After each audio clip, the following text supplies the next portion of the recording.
Hello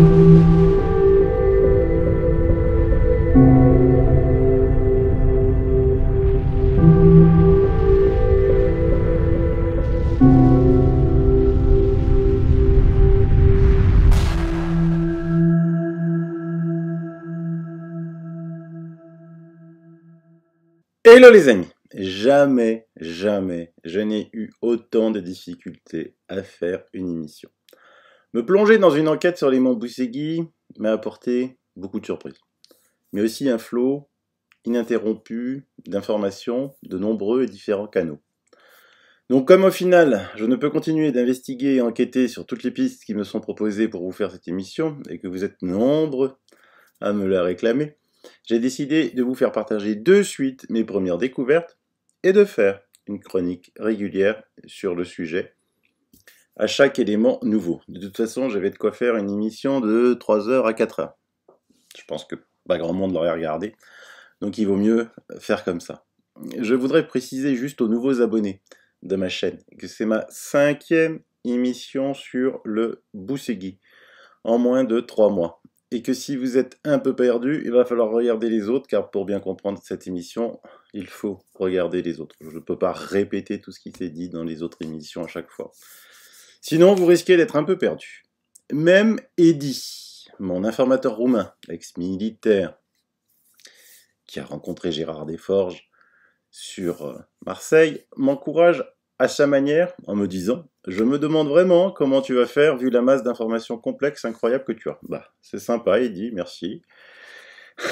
Cet encouragement. Il faut que je vous annonce aussi quelque chose. Eddy n'est pas simplement un ex-militaire roumain, mais c'est aussi un membre actif d'un réseau qui est tout aussi actif, qui enquête sur place en Roumanie. Et ils sont un beau petit réseau.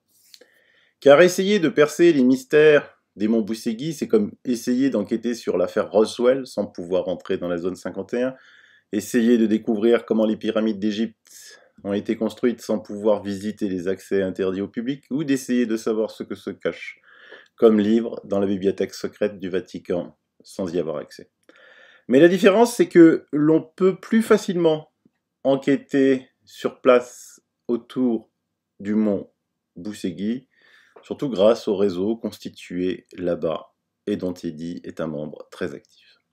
Comme vous le savez, pour ceux qui me suivent depuis quelque temps, je ne suis pas un narrateur ni un conteur d'histoire. J'ai besoin d'enquêter, de vérifier mes sources. Je voudrais en profiter pour demander à certains d'éviter, d'arrêter de m'envoyer des liens vers des chaînes qui relatent les livres traduits en français sur les monts Boussegui. C'est bon, j'ai lu les 6 livres maintenant écrits en anglais, et j'attends la traduction du 7e qui devrait sortir encore ce mois. L'affaire du Boussegui est complexe, car noyée dans des histoires similaires ou s'en approchant, comme vous avez pu le constater avec l'émission mise en ligne hier avec mon ami Jean Librero, OVNI, sur la Roumanie. En France, vous ne connaissez l'affaire du Boussegui principalement par rapport au premier livre, un peu moins des 2 autres, mais il faut que vous sachiez que Radu Sinama en a écrit 4 et qu'il en a écrit 7 et qu'il est en train d'écrire le 8e. À la lecture de l'ensemble de ces livres, l'histoire devient, vous vous en doutez, très complexe. Et je dois le dire que des incohérences se sont faites jour. Une fois celles-ci relevées, des questions demeurent. Qu'est-ce qui est vrai? Qu'est-ce qui est faux? Et surtout, que cachent les montagnes du Boussegui? Qui est Radu Sinama? Qui est César Brad? Alors j'en profitais pour vous demander, dans ma rubrique communauté, en vous mettant en couverture la page de garde du livre numéro 7 de Radu Sinama, qui vient d'être édité en roumain et qui est en cours de traduction en ce moment même en anglais, comment vous feriez si vous étiez le patron des services secrets et que vous vouliez garder un secret, justement? Eh bien, vous devancez celui-ci. Vous le devancez. Si quelque chose était à cacher dans les montagnes du Boussegui, vous inventez une histoire, en y mettant du vrai, bien sûr. Surtout dans le tome 1 et vous allez ensuite alterner avec du faux, en n'oubliant pas de mettre un peu partout des agents de la désinformation et d'autres histoires incroyables entourant le Busegi. Ensuite, toujours dans ma communauté, je vous demandais qu'est-ce qu'il y aurait de plus fantastique à cacher qu'une base extraterrestre. Et là, vous avez eu beaucoup plus de peine à me répondre. Une base extraterrestre cachée, au final, cela intéresse qui? Une partie infime de la population s'intéresse à ce sujet. Si j'avais fait une chaîne avec des résolutions de jeux vidéo, des chatons, des chiots et des clips musicaux avec quelques conseils masculins vestimentaires, j'aurais 10 millions d'abonnés. Donc, ce sujet intéressant peu de monde, une base extraterrestre, à moins qu'elle ne soit dévoilée, ce qui ne risque pas d'arriver, cela intéresse et attire très peu de personnes. Par contre, je vous avais dit que deux choses auraient été plus extraordinaires qu'une base extraterrestre et qui risqueraient là, pour le coup, d'intéresser beaucoup plus de personnes. Certains d'entre vous en ont trouvé une, d'autres en ont trouvé l'autre. Donc la première serait la découverte de vestiges de civilisations anciennes nous ayant précédés et technologiquement plus avancées que nous. Cela ébranlerait tous les fondements de notre histoire, de notre évolution, de nos religions et bien d'autres choses. La deuxième serait la découverte de civilisations terrestres et non extraterrestres, très anciennes, vivant sous terre depuis la nuit des temps et ayant évolué de façon bien supérieure à nous. Là aussi, cela remettrait en cause les mêmes fondements que précédemment. Je rappelle pour les sempiternels sceptiques que dans le monde, on n'arrête pas de découvrir dans le domaine archéologique des artefacts qui ne devraient jamais être là, à l'endroit supposé où à l'endroit où ils ont été trouvés, et surtout, on n'a aucune explication de comment ces artefacts ont été construits. Bien entendu, on cache cela. Et comme je vous l'ai dit hier dans mon émission, je connais des archéologues qui ont été menacés de mort s'ils dévoilaient leur découverte. Bien, revenons au Busegi. Durant mes enquêtes, j'ai eu aussi droit à de faux Radu Sinama. Certains pathétiques, vite déjoués, mais d'autres qui m'ont causé beaucoup plus de problèmes, car forcément, des pions mis là pour déjouer les tentatives de s'approcher du mystère du Busegi étaient au courant de bien des choses. Aujourd'hui, je peux vous le dire, il n'y a pas de Radu Sinama, dans le sens de celui qui est décrit dans les livres. C'est un collectif qui écrit les livres. Un membre de ce collectif, toujours le même, arrange les phrases pour que le style reste identique. L'homme qui arrange ces phrases est un journaliste brillant, indépendant, auteur de livres politiques au style tout à fait identique à ceux des livres écrits par Radu Sinama. Inutile de mentionner à ce stade son nom et son visage. 2-3 fois dans ma communauté, je vous ai écrit que j'ai été en contact avec Sinama. Avec les faux Sinamar, bien sûr.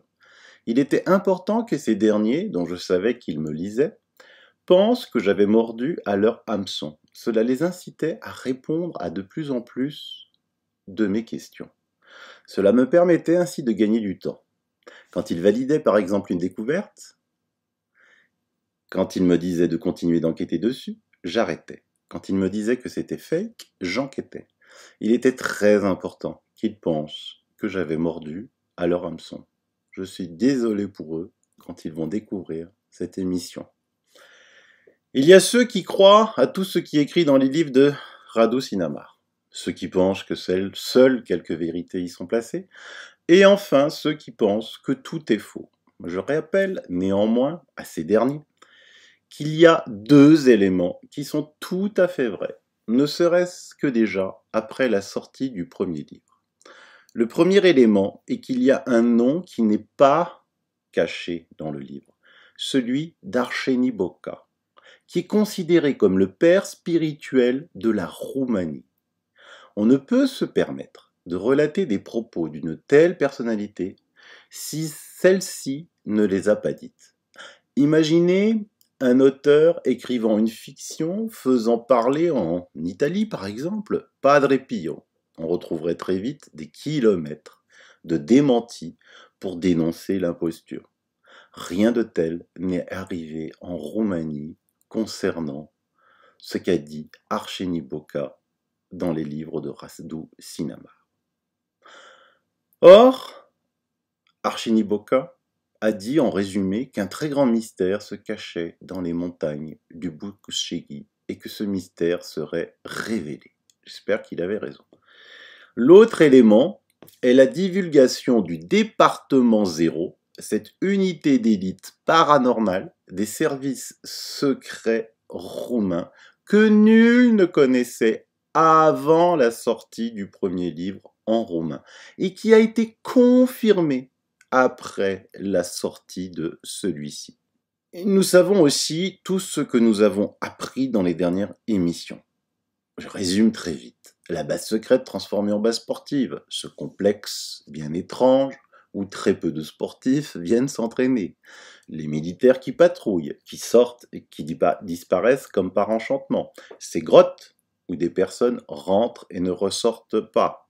Les bruits que l'on entend comme si on creusait la montagne. Témoignages sur des blogs d'alpinistes qui n'ont rien à voir avec les ufologues ou les chercheurs de vérité, des petits monts qui résonnent comme une cloche quand on jette un gros rocher de leur sommet, les phénomènes géomagnétiques de la région, le fait que tous les chercheurs qui s'intéressaient à ces altérations du champ magnétique ont été priés de partir du jour au lendemain.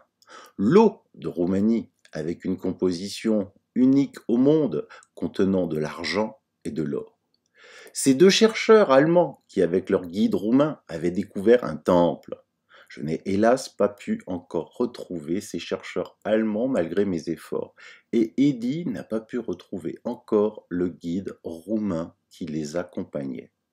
Enfin, que dire du balai incessant de gros 4x4 noirs aux vitres teintées que l'on croise souvent sur les montagnes du Bouchegui?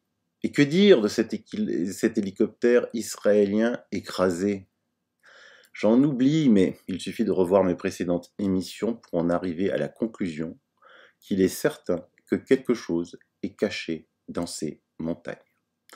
Pour en finir avec Radu Sinamar, et sur le fait qu'il n'existe pas tel qu'il se décrit dans le livre, il suffit de noter la quantité de détails impressionnants qu'il donne de ses échanges avec, par exemple, César Brad ou le docteur Chien, et bien d'autres. Comment aurait-il pu retenir une telle masse d'informations qu'il ne connaissait pas? Si les livres relatent une réalité, il faut aussi se poser la question: comment ont-ils pu être édités? Pourquoi l'auteur n'a pas été assassiné s'il n'avait eu le droit de divulguer? Car pour un quelconque membre d'un service secret, surtout américain, trouver qui se cacherait derrière Radu Sinamar serait un véritable jeu d'enfant, s'il ne voulait pas que cela soit diffusé. À croire donc que cela arrange tout le monde. Mais il ne faut jamais oublier que si les livres de Radu Sinamar sont connus, c'est grâce à Peter Moon, sans qui les livres de Sinamar seraient restés ignorés de tous, sauf de quelques-uns en Roumanie. Or, Peter Moon, celui qui a édité les livres en anglais, a été prévenu par David Anderson. David Lewis Anderson et Peter Moon. Voilà les deux personnages qui vont être la base sur laquelle j'allais pouvoir m'appuyer pour commencer à enquêter. Eux, ils sont réels. Anderson est un physicien spécialisé dans la physique de l'espace-temps. Très jeune, il est employé dans un centre de recherche avancée de l'US Air Force. Il travaillera sur le site prestigieux de vol d'essai de la base Edwards dans le désert Mojave. Il fondera plus tard l'institut qui porte son nom et qui conduit des recherches sur les technologies temporelles avancées. Lorsqu'on lui demande une définition du mot « temps », le docteur Anderson répond: « Le temps est une illusion de notre évolution biologique et culturelle. Il dit aussi, nous ne voyons pas l'espace, le temps et l'univers tels qu'ils sont. Nous voyons l'espace, le temps et l'univers tels que nous sommes. Il rejoint partiellement saint Augustin en ajoutant que le temps est très difficile à comprendre et encore plus difficile à expliquer. Le voyage temporel est-il possible? Je suis soufflé par sa réponse. Non seulement ces voyages sont possibles, mais ils sont une réalité aujourd'hui.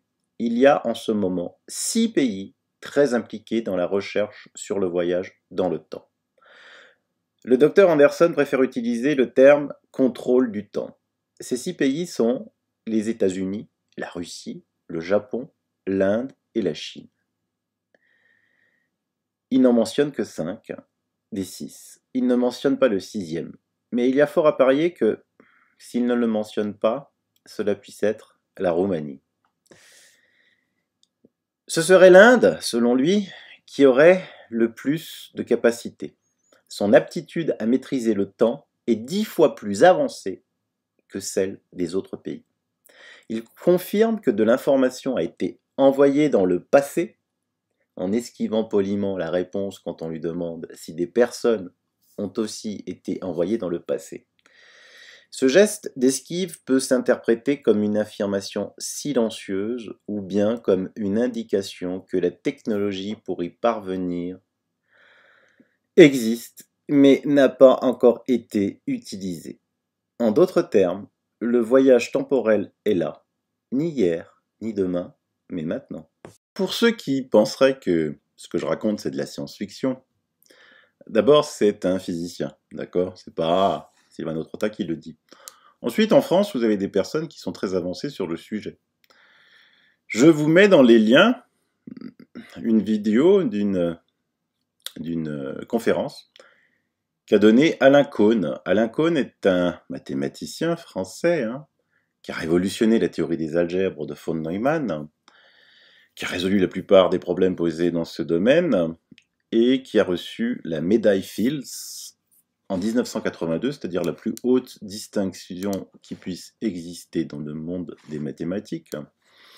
Et donc, dans cette conférence qu'il donne, que je vous mets, qui a été tenue à l'Institut des hautes études scientifiques, qui s'intitule Temps et aléas du quantique, le résumé de la conférence, c'est qu'il expliquera d'abord comment la mécanique quantique donne le bon formalisme mathématique pour la notion de variable réelle. La thèse qu'il essaiera de présenter ensuite est que les phénomènes quantiques ont une variabilité intrinsèque qui est plus fondamentale que celle du passage du temps. Ce dernier, le temps donc, devrait alors apparaître comme émergent du formalisme quantique et il donnera les ingrédients mathématiques essentiels qui codifient cette émergence. Vous trouverez plein d'autres vidéos de lui, par exemple je vous en mets une autre là qui est intitulée Alain Caunes, un passé qui bouge encore.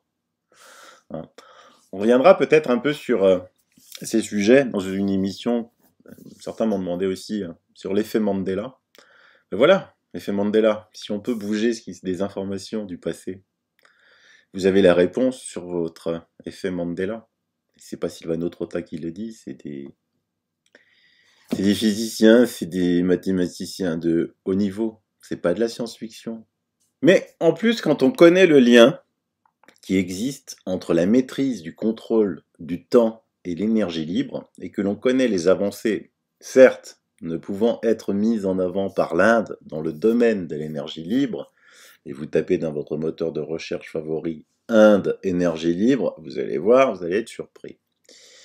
Donc on comprend pourquoi l'Inde est en avance. N'oubliez jamais qu'il est dérisoire de penser que l'homme en est à devoir utiliser une technologie aussi ancienne que le moteur à explosion. Quand vous observez les progrès incroyables que nous avons réalisés ces 30 dernières années, ne serait-ce que ces 30 dernières années, dans de nombreux domaines, informatiques, télévisuels, ils sont tellement nombreux qu'on ne peut pas les citer. Vous les comparez aux domaines liés aux énergies fossiles, qui, eux, n'ont absolument pas évolué.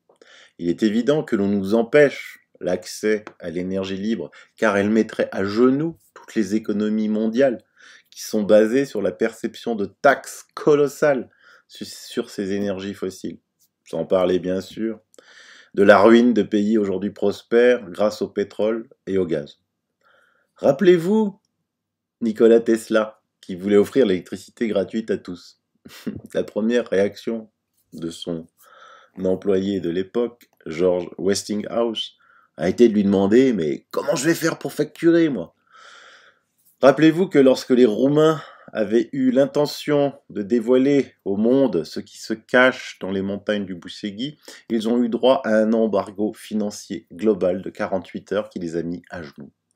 N'importe quel autre pays aurait été mis à genoux. En échange, ils ont eu, à la grande surprise générale, l'autorisation d'entrer dans l'OTAN. Comme cela, ils seraient plus et mieux surveillés. Et en prime, les USA ont fait nommer un ancien communiste comme responsable en chef de l'OTAN, de la zone, de l'Europe, du Sud-Est. Revenons à David Anderson, qui dit que les bénéfices du voyage temporel et ceux de la recherche de la maîtrise du temps sont gigantesques. Et il y a le bénéfice de l'énergie libre. Ah ben voilà, tiens, c'est ce que je disais tout à l'heure. L'énergie est produite par la rotation de la Terre, laquelle courbe le temps en effectuant sa rotation. Avec des générateurs de champs de distorsion temporelle, cette énergie peut être récoltée et emmagasinée dans ce qu'il appelle un réacteur temps. Puis l'énergie peut alors être distribuée. La technologie de la construction des réacteurs temps existe et le Dr Anderson en a déposé les brevets. Les applications de ces réacteurs concernent la technologie du contrôle du temps ainsi que la production d'énergie. On n'est pas loin du tout des conclusions de Nikola Tesla. C'est drôle, mais quand il parle, je crois entendre de nombreux intervenants dans les livres de Sinamar. Surtout les êtres des cités intraterrestres incroyables décrites dans les livres. Pour le profane, le voyage temporel semble sortir d'une nouvelle de science-fiction, comme je l'ai dit tout à l'heure, ou bien d'un film hollywoodien. Ce n'est pas le cas, c'est là, le futur est maintenant. Le futur de l'humanité sera déterminé par la façon dont cette technologie sera utilisée. Nous pouvons avoir un futur de matin ensoleillé, comme nous pouvons subir un cauchemar orwellien. David a créé The Anderson Institute et étrangement ses travaux ressemblent à s'y méprendre à une partie de ce que révèle dans les livres de Sinamar le fameux Dr Xien. Par exemple, que l'espace-temps tordu autour de la Terre ou tout corps rotatif contient d'énormes niveaux d'énergie potentielle. Un réacteur temporel récolte simplement l'énergie dans la tension, dans le tissu de l'espace-temps causé par la traînée inertielle. Sur le site web de l'Institut Anderson, vous avez un onglet très surprenant, Religion et temps. Je vous lis un extrait. La science continue de nous faire douter de notre propre perception de la réalité. Elle nous oblige à poser une question importante. Quel sera l'impact sur notre vision de la spiritualité et de la religion ? Les physiciens ont toujours été séparés du monde, de la philosophie et de la religion par les murs stricts de la science analytique. Mais quelque chose de très excitant peut se produire. Est-il possible que les physiciens d'aujourd'hui redécouvrent simplement l'ancienne sagesse qui montre le sens de l'émerveillement qui nous relie à l'univers ? Au cours des 10 dernières années, les expériences de diffusion à haute énergie ont continué à nous montrer la nature dynamique et en constante évolution du monde des particules subatomiques de la matière la plus frappante.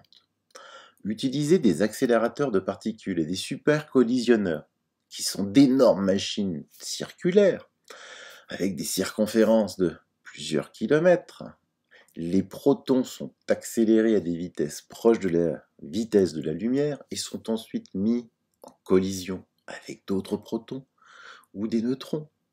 La matière s'est révélée complètement mutable dans ces expériences.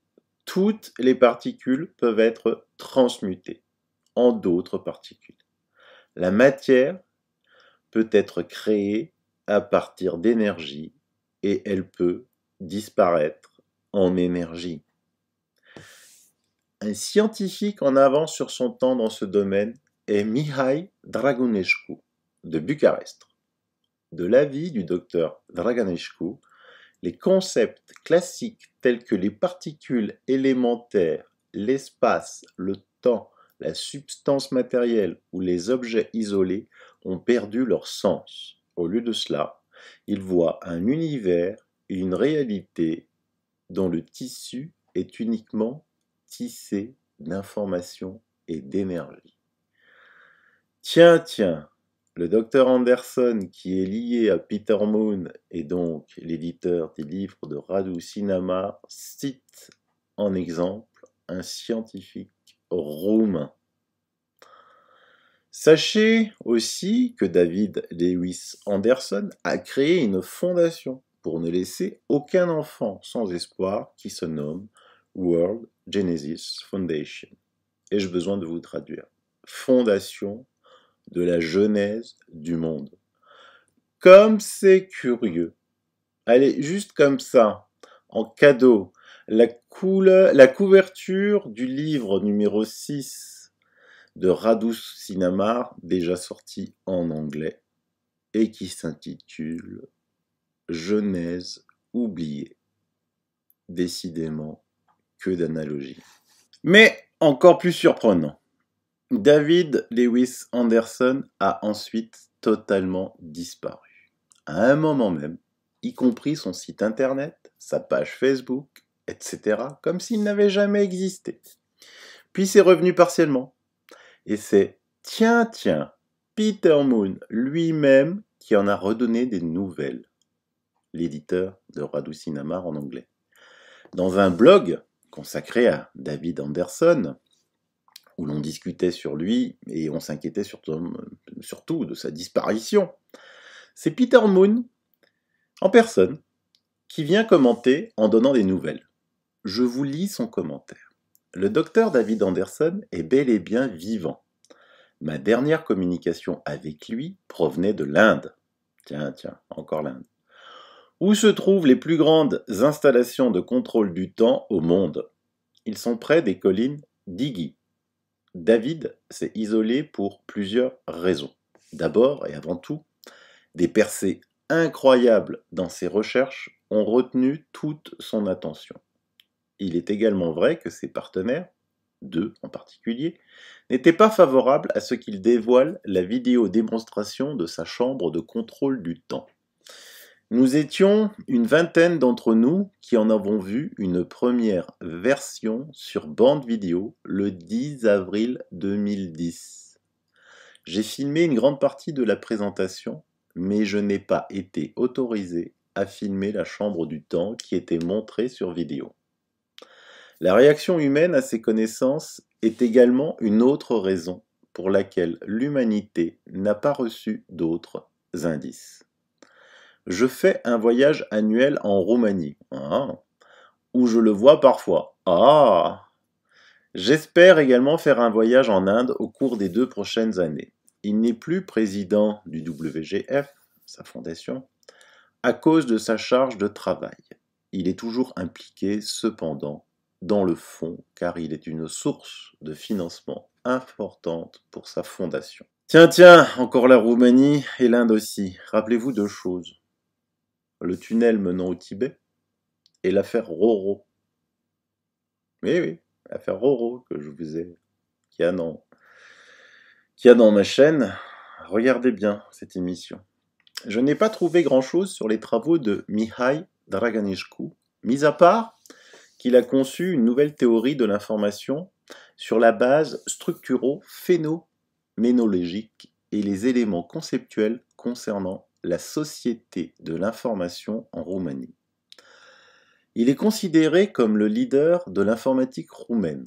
Il a initié la construction du réseau national de centres informatiques territoriaux, l'introduction de l'informatique dans le programme éducatif et le développement de l'industrie du logiciel en Roumanie. Dans le domaine de la philosophie des sciences, il a publié des articles en Roumanie, aux États-Unis, en Belgique, et a inventé les concepts d'information et d'ortho-énergie. Par contre, concernant David Lewis Anderson, un autre chercheur souhaitant rester anonyme nous a raconté cela. David Lewis Anderson est devenu discret car une fois qu'il avait soumis une demande de brevet au gouvernement américain, il serait tombé sous le Patent Secrecy Act et sous le Invention Secrecy Act pour deux raisons. C'est une technologie du contrôle du temps et c'est un dispositif d'extraction d'énergie efficace qui tombe tous les deux sous cette clause de sécurité nationale. La demande de brevet a été déposée, mais le brevet lui-même ne verra pas le jour. C'est ce que je vous disais tout à l'heure. Faut pas croire qu'on en est resté au moteur à explosion.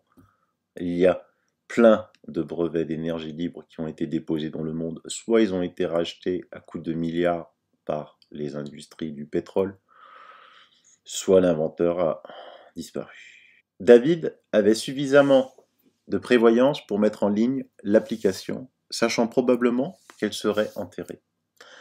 Avez-vous remarqué que les détails techniques de ces recherches étaient de plus en plus difficiles à trouver en ligne? En vertu de cette décision de sécurité nationale, une fois que vous soumettez un brevet et que celui-ci est classifié, l'inventeur lui-même ne peut même pas en parler de cette invention, sinon il encourt une peine lourde de prison.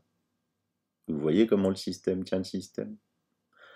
On comprend mieux pourquoi une vidéo de David Anderson faisant une expérience de contrôle du temps sur des plantes a totalement été éradiquée de l'Internet mondial. On y voyait une plante à la jeunesse de sa pousse, puis quelques secondes après, elle avait poussé comme si 10 jours s'étaient écoulés. On voit donc bien que beaucoup de choses tournent autour de Peter Moon, l'éditeur des livres de cinéma en anglais, sans qui ce dernier n'aurait jamais été connu, et David Lewis Anderson. On constate aussi le lien entre Roumanie et Inde, ou plutôt entre Bouchegui et Tibet. On parle ici du tome 2, écrit par Sinamar, qui n'a jamais été traduit en français. Peter Moon est aussi l'éditeur de nombreux livres sur le fameux projet Montauk. Je vous mets la couverture, et vous voyez peut-être pas en noir, il y a aussi un autre nom qui apparaît, Preston Nichols. On en reparlera dans une autre émission. Alors, si vous cherchez projet Montauk, par exemple, dans la Bible des débunkers, Wikipédia, eh ben, elle est de suite traitée de théorie conspirationniste. On ne sait toujours pas ce que l'on conspire, et c'est ainsi quand on n'a aucun argument et qu'on a enquêté sur rien. Plus idiot que Wikipédia, tu meurs. L'organe de propagande suprême de la police de la pensée unique. Ils ne savent rien, n'ont jamais enquêté, mais la traite de théorie conspirationniste. Dans le même temps, pas sous le même nom, pardon, vous allez trouver des documents déclassifiés de la CIA basés sur des éléments constituant le projet Montauk, comme le contrôle mental. À signaler pour les accros aux séries télé que la fabuleuse série Stranger Things était intitulée Montauk au départ. Ils ont dû changer de nom. Peter Moon est aussi l'éditeur du livre sur l'expérience de Philadelphie que vous connaissez tous. Encore une expérience de contrôle du temps. Peter Moon est donc un élément clé et pour remonter la piste Boussegui, il faut impérativement passer par lui. Or, comme il le dit lui-même, il est souvent en Roumanie. Ici, sur la photo, il sort du Parlement roumain. Bah, quand même, sortir du Parlement roumain. Qui a-t-il été voir? Eh bien, il a été voir César Prédat, qui pour nous, comme vous l'avez expliqué Gérard Desforges, est César Brad, le César Brad du livre. Alors bien évidemment, autant Radu Shinamar n'a rien à voir avec celui qu'il se décrit dans le livre, autant César Prédat n'est pas non plus ce que on décrit de César Brad du livre. Comment nos informateurs ont-ils pu remonter cette piste? Tout simplement car Peter Moon a commis une petite boulette lors d'un live internet. Il en fait très souvent, comme on peut le voir par exemple ici. Mais un jour, lors d'un live, mais cette fois-ci lors d'une web conférence, sur l'écran, il y avait en médaillon, en bas à droite, la photo de César Prédat. Ah! Cela fait beaucoup. Moon sortant du bureau du député César Prédat, les deux en ligne, et ils disent qu'ils ne se connaissent pas. Étrange, non? Alors, qui est César Prédat? Eh bien justement, personne! Sorti de nulle part! Selon les documents officiels, il a été recruté par la sécurité communiste en 1984, alors qu'il était un jeune ingénieur d'une société qui s'appelle actuellement Aromet SA. Retenez bien le nom. Pour arriver à diriger, tenez-vous bien, les services secrets roumains, le SRI, et donc le fameux département 0. Il le dirige, tenez-vous encore mieux, depuis près de 20 ans. Il est indéboulonnable, alors qu'en Roumanie, c'est plutôt la valse à tous les postes, dans tous les domaines. Et comme il a été élu député, qu'il ne pouvait plus diriger officiellement les services secrets, il a été nommé président de la commission de contrôle parlementaire sur l'activité des services secrets roumains, un poste qui n'existait pas du tout, et qui le laisse au contrôle des services secrets roumains. Il est devenu riche propriétaire terrien, en achetant également des hectares et des hectares de territoire. Mais pas n'importe où. Avec des sociétés écrans et des amis, il détiendrait près de 70% des montagnes du comté de Buzău. Cela ne vous dit rien? C'est les fameuses montagnes où dans mon émission OVNI en Roumanie, je vous expliquais les fantastiques découvertes de Vasil Rudan. Découvertes qui ressemblent étrangement à celles décrites par les livres de Radu Shinamar. Pourquoi acheter des montagnes? Je vous lis un extrait du livre de Dan Fargas, qui parle du comté de Buzău. L'endroit regorge de vestiges humains, antiques, y compris des grottes d'ermites, dont certaines sont antérieures au christianisme. C'est pourquoi l'endroit est appelé par certains Latos roumains. Dans la grotte appelée Pestera, on trouve des incisions étranges datant de l'âge du bronze. Les incisions ressemblent à des véhicules propulsés par des jets courbes, volant à travers des étoiles à 5 branches vers lesquelles étaient dirigées des lances et des poignards. Le nom le plus populaire du lieu est Tara Luanei, pays de Luana, d'après le nom d'un roi ou d'une reine mythique, ou même, comme certains l'ont dit, en référence à d'anciens extraterrestres présumés. Les légendes locales parlent de portes s'ouvrant sur un autre royaume et qui, dans certaines circonstances, absorbent les individus malchanceux qui se trouvent aux alentours. On trouve dans divers journaux des histoires non vérifiées de personnes qui ont disparu et ne sont jamais réapparues.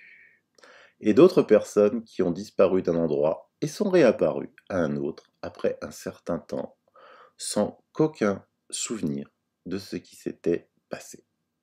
Rappelez-vous que Vasil Rudan a été chargé de créer une école paranormale avec des enfants possédant des dons, et qu'il devait, avec eux, inspecter la zone du comté de Buzău. Je vous relis un extrait du livre. La zone est réputée pour posséder des propriétés très spéciales. les transmissions télépathiques entre les enfants, coordonnées par Vasil Roudan, y atteignaient un degré de précision plus élevé, surtout lorsque la température dans les couches supérieures de l'atmosphère était à son maximum. Lors d'une démonstration expérimentale, 2 enfants télépathes avaient réussi 3 fois de suite à transmettre et à recevoir des messages complexes avec une précision apparemment incroyable de 100%. En une autre occasion, les participants avaient repéré par perception extrasensorielle des lieux où se trouvaient des vestiges antiques, une performance qui a stupéfié les archéologues qui avaient été réunis pour assister à l'expérience. Dans un test ultérieur, les enfants furent dirigés par visualisation à distance vers d'autres zones auxquelles on ne pouvait accéder par les méthodes techniques conventionnelles. On découvre depuis, dans cette région, des rochers avec des inscriptions totalement inconnues, des croix, des lignes qui se croisent, des étoiles et qui sont en cours d'étude. Toujours dans ces montagnes, un grand nombre de bâtiments et d'habitations troglodytiques ont été découverts. Des petites grottes ou des abris ont été ainsi mis à jour. Leur intérieur est plein de signes ressemblant à, vous savez quoi, à des peintures sumériennes, en raison de symboles identiques de ceux de la civilisation sumérienne. On est loin, très loin, de la légende des Daces roumains, qui est une légende ultranationaliste roumaine. On va y revenir dans une prochaine émission, car le sujet est vaste, et j'ai reçu des éléments que je fais analyser en ce moment même par des spécialistes des écritures anciennes. Mon ami Eddy et son groupe ont enquêté sur cette société dont je vous ai demandé plus haut de retenir le nom, la société Aromet SA. On a découvert qu'elle détient des terrains immenses en haut des Carpates, au Buzău, dont on vient de parler, et le Bouchegui. Ils ont inauguré récemment une nouvelle section de production, de fabrication de matériel contre la lutte contre les incendies. Une petite chaîne locale s'est glissée pendant l'inauguration. Je vous rappelle, c'est l'ancienne société où travaillait César Preda. Oh surprise, César Preda était présent à l'inauguration. Pourquoi pas, me direz-vous. Mais qui l'accompagnait? Le général Pachkou, chef de l'état-major de l'armée, ainsi que le chef des services de renseignement. La société Aromet est située à peine 10 km de la zone montagneuse interdite d'accès, qui est devenue une propriété privée appartenant à Aromet, et qui surveille ces montagnes 24 heures sur 24, 7 jours sur 7, 365 jours dans l'année, avec des 4x4 et des checkpoints et des gardes armés. Diantre! Une montagne. Aromet, la société qui a changé César Preda, qui est rentré comme un homme simple et pauvre, et qui en est sorti immensément riche, avec un destin politique hors norme et militaire, puisqu'il est devenu, et qu'il est encore, depuis plus de 20 ans, le chef des services secrets roumains, tout en étant devenu en plus député. Aromet détient par exemple 19 000 hectares des montagnes des Carpates, y compris des zones situées en plein parc national qui théoriquement ne peuvent être des propriétés privées. Qu'avez-vous à cacher dans des montagnes pour y mettre des hommes armés?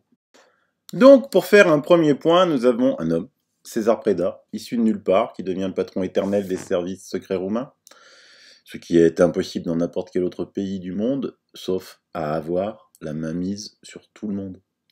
Il devient très riche, on ne sait comment, et acquiert presque toutes les montagnes du comté du Buzău, là même où Vasil Roudan avait fait des découvertes spectaculaires que l'on commence à peine à découvrir aujourd'hui, qu'il est très lié avec la société qui l'avait embauché en premier, Aromet SA, qui détient, elle, des parts importantes d'hectares de montagnes des Carpates, de Buzău encore, et du Bouchegui.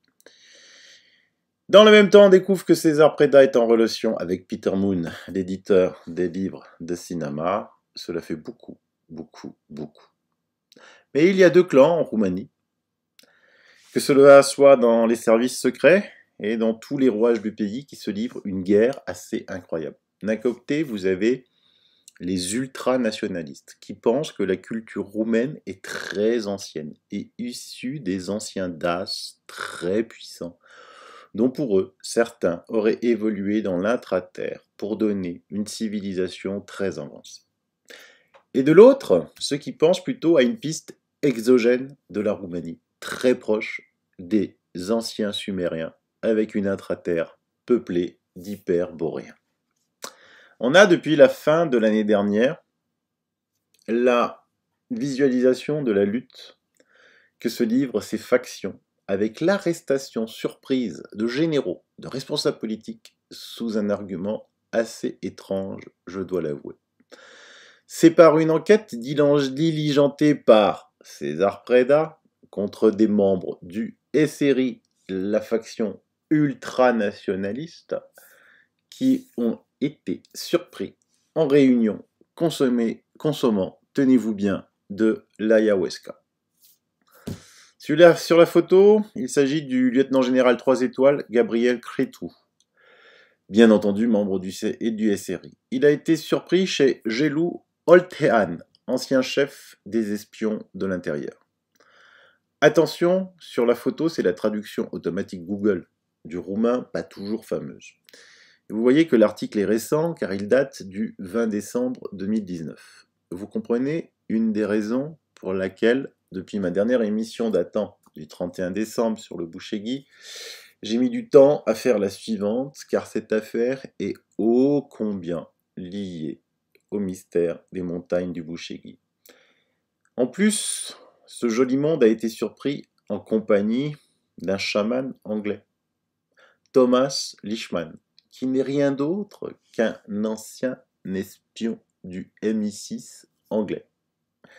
Le problème est que cette affaire, au lieu de soulever une méga déflagration nucléaire dans le pays, imaginez en France des généraux, des hommes politiques surpris en train de consommer de l'ayahuasca, eh ben, en Roumanie, c'est petit à petit étouffé par les autorités, des membres des services secrets consommant de l'ayahuasca. La presse d'investigation s'interroge. Sauf que cette affaire ne semble pas tourner rond, car c'est près de 8 kilos d'ayahuasca qui ont été saisis avec de la mescaline, une autre drogue. 8 kilos, c'est de la folie. Et beaucoup de personnes connaissant ce fameux lieutenant général comme l'ex-président de la Roumanie crient au complot. La question que l'on se pose, pourquoi des hauts gradés, tous proches du SRI, mais de la fraction ultranationaliste, ont été dénoncés par César Preda, qui lui n'est pas de cette faction. Deux solutions. Soit c'est un piège pour s'en débarrasser, soit il consommait vraiment de l'ayahuasca dans un rituel chamanique. Il faut aussi vous apprendre que ces derniers, en étant membres de la fraction ultranationaliste, n'avaient plus accès à la base du Bouchegui. Déjà, pour les sceptiques sur ces rituels chamaniques et la consommation de l'ayahuasca, je les invite à se diriger vers les documents secrets déclassifiés de la CIA. Vous en avez pour 10 ans de lecture sur toutes les expériences menées avec cette plante dite hallucinogène et d'autres drogues comme le LSD qui l'a succédé ensuite, ou rien que là sur le LSD, vous en avez pour 2 ans de lecture. Alors pour savoir qu'est-ce que cette consommation, si elle a vraiment eu lieu, d'ayahuasca aurait bien pu apporter à ces hauts gradés, je me suis bien évidemment tourné vers notre excellent chaman de la chaîne Face à Face, notre ami Jean-Pierre. Je lui ai expliqué la situation. Et je tiens à vous préciser qu'étrangement, je n'avais jamais discuté avec Jean-Pierre du Bouchegui. Et sa réponse va vous surprendre et on va être obligé de l'inviter très vite pour venir nous parler de ce qu'il nous raconte. Tenez-vous bien. Voici sa réponse. J'essaye de faire simple. Ce que l'on sait, c'est la découverte d'une singularité au mont Bouchegui. Il paraît qu'on a retrouvé des dessins style Lascaux correspondant à un peuple venant de l'intérieur de la Terre. Beaucoup de mythes issus de cultures chamaniques évoquent des contacts après la prise de substances psychotropes. En Afrique, l'iboga. En Amérique du Nord, la mescaline. En Amérique du Sud, l'ayahuasca. En Europe, la datura. En Sibérie, les champignons. En Asie, l'opium. Depuis la Seconde Guerre mondiale, et à cause des travaux des nazis sur le contrôle mental et la fragmentation de la conscience, ils se sont aperçus que les enfants, en dessous de 7 ans, pouvaient fractionner et cloisonner la conscience en créant des alter-égos, mais leur protocole était issu de vieux parchemins soi-disant provenant de la bibliothèque d'Alexandrie. En tout, ils suivaient un rituel perse qui était basé sur la souffrance au-delà de la conscience, pour échapper à la douleur. La conscience se fractionne et sort du corps, les fameuses sorties de corps. Après la guerre, la CIA a repris les travaux et a développé le programme MKUltra et toutes ses dérives. Mais pourquoi? Parce qu'au cours des expériences, ils sont rentrés en contact avec des entités d'origine soi-disant extraterrestre, après que les cobayes aient ingéré des substances à partir de plantes chamaniques. Mais le plus troublant, et c'est au cours de certaines expériences avec ces jeunes personnes, c'est qu'ils ont ramené des informations spatio-temporelles d'autres pays. Les services secrets validant les informations, ils ont développé une cellule de recherche et d'espionnage à partir d'expériences psy. Au cours de certaines expériences à partir des années 70, la découverte du LSD a potentialisé les pouvoirs des alter-égos. Mais une cellule plus secrète a travaillé sur les ondes de forme, les réseaux telluriques et les fréquences. Et les sous-substances psychotropes, et là, ils sont rentrés dans l'univers des chamans, c'est-à-dire rentrés en contact avec des entités, E.T. ou pas. Et ils ont découvert plein de choses qui ont fait avancer les milieux scientifiques. Beaucoup de scientifiques de l'époque étaient esclaves des services secrets. Bref, tous les services secrets du monde se sont espionnés et chaque pays a une cellule plus ou moins active. C'est pour ça que les livres de Radu Sinamar parlent de cellules secrètes du gouvernement roumain. Franc-maçonnerie, pouvoir parapsychologique, éveil des consciences, technologie avancée. Ce récit nous emmène dans une autre dimension de ce que nous croyons être notre réalité. Pour revenir spécialement au Bouchegui, il faut bien comprendre que celui qui a travaillé le plus sur les voyages chamaniques est Mircea Eliade, qui était roumain en plus, et il a écrit une nouvelle intéressante. La nouvelle s'appelle Un om mare, un grand homme, littéralement traduit. Elle date de 1945. Et il met en scène une personne ordinaire, l'ingénieur Kouko Hannes, qui grandit incessamment et de façon incontrôlée, atteignant des proportions énormes et finissant par disparaître dans les zones inhabitées des monts Bouchegui. Les références de ce récit furent consignées par Eliade dans la même section de ses notes privées, ou celle où il avait copié les expériences d'Aldous Huxley, constatation qui porta Matei Kalinescu à postuler que Un Omar était un produit direct de la prise de drogue par l'auteur. Ce même commentateur, dans l'opinion de cette nouvelle, dit qu'elle était sans doute la plus mémorable et établit un lien avec les Ouriasi, personnages de géants issus du folklore roumain. Alors tu me demandes pourquoi les généraux auraient pris des substances. Eh bien pour rentrer en contact avec des entités, les Ouriasi, les géants connus dans toutes les cultures. Le mont Bouchegui, comme beaucoup de lieux sur les réseaux sacrés de la Terre, réseau tellurique, permet plus facilement d'emprunter un vortex pour accéder à une autre dimension, seulement possible en état modifié de conscience. Et bien voilà, nous voilà rentrés avec Jean-Pierre dans une explication dont seul lui peut avoir le secret, avec les connaissances incroyables qu'il possède. Car je vous rappelle qu'il est d'une lignée de Templiers depuis le XIe siècle, et donc il en sait des choses rien qu'avec cela. Mais en plus, il a reçu les enseignements pendant 1 an non-stop d'un maître taoïste chaman. Je vous recommande vivement mes émissions avec lui. Alors, évidemment, on voit ici que l'on parle, qui nous parle, Jean-Pierre, des Ouriasi, donc ces géants. Alors, ces derniers sont présents dans toutes les civilisations du monde. Maintenant, on les a mis dans la rubrique contes et légendes. Oui, bien sûr. Ça, c'est la chose facile à faire. Alors qu'on m'explique comment, aux époques reculées, sans Internet, sans journaux, sans moyens de communication, des personnes ont pu inventer simultanément les mêmes légendes aux quatre coins de la Terre. C'est juste, quand on étudie un petit peu les probabilités en mathématiques, en statistiques, impossible. Or, les géants sont présents dans tous les récits de toutes les civilisations, y compris orales. Alors pourquoi? Telle est la question. Était-ce parce que les anciennes civilisations, c'était des géants?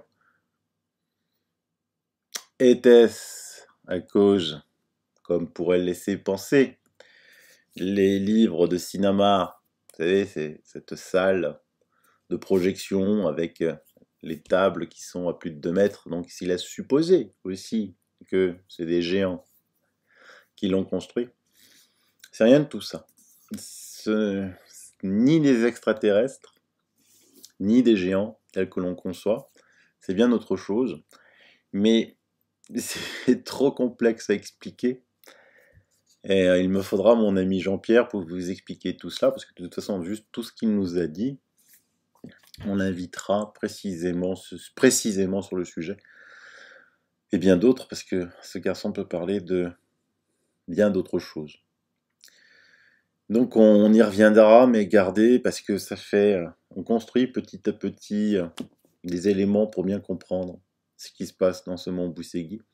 J'espère qu'avec cette première émission, vous avez compris que c'est pas tout à fait ce qu'on nous raconte dans les livres de Radu Cinema, mais qu'il y a quand même des gens qui veulent nous dire des choses, et que pour dire ces choses, ils se protègent à leur façon en racontant une histoire tout à fait extraordinaire. Alors, je vais pas aller plus loin dans cette émission parce qu'elle est déjà dense au niveau contenu pour comprendre. Les têtes doivent être un peu chaudes et donc c'est pas la peine de continuer. Parce que je sais qu'au bout d'un moment, on sature. Mais je voudrais néanmoins terminer sur 2 choses. Tout d'abord, remercier mon ami Eddy, qui, je le rappelle, met à ma disposition ses enquêtes et aussi son important réseau en Roumanie. Mais justement, certains de ces hommes et de ces femmes qui, pour découvrir la vérité de ce qui se cache dans les montagnes du Bouchegui, prennent parfois de grands risques, car vous l'aurez compris, en face, c'est un petit peu la guerre, quoi. Hein. Des hommes armés pour surveiller les hélicoptères qui tournent. Vous avez déjà vu des hélicoptères qui tournent? Je vous en montre.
Super sympa pour les touristes qui viennent visiter d'avoir ce son horrible autour des oreilles. Mais ça m'a aussi eu. J'ai profité de l'occasion pour vous montrer le Sphinx, hein, le fameux Sphinx que écrivait bien Robert Charroux. il est toujours là. Et donc je disais que, hélas, des fois, les équipes sont obligées de prendre des risques.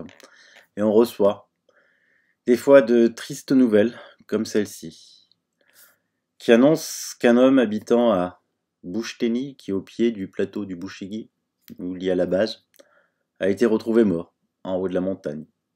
Eh bien cet homme est un homme du réseau d'Edi, qui est souvent en observation dans les montagnes du Bouchigui. Du reste, si vous observez bien cette photo, vous devriez la trouver quelque peu surprenante, car tout est enneigé devant le gros rocher, sauf ce qui se trouve derrière le rocher. Et au-delà, plus loin, vous voyez que c'est à nouveau enneigé. Bien, vous savez quoi? La base, c'est juste en dessous de là où il n'y a pas de neige.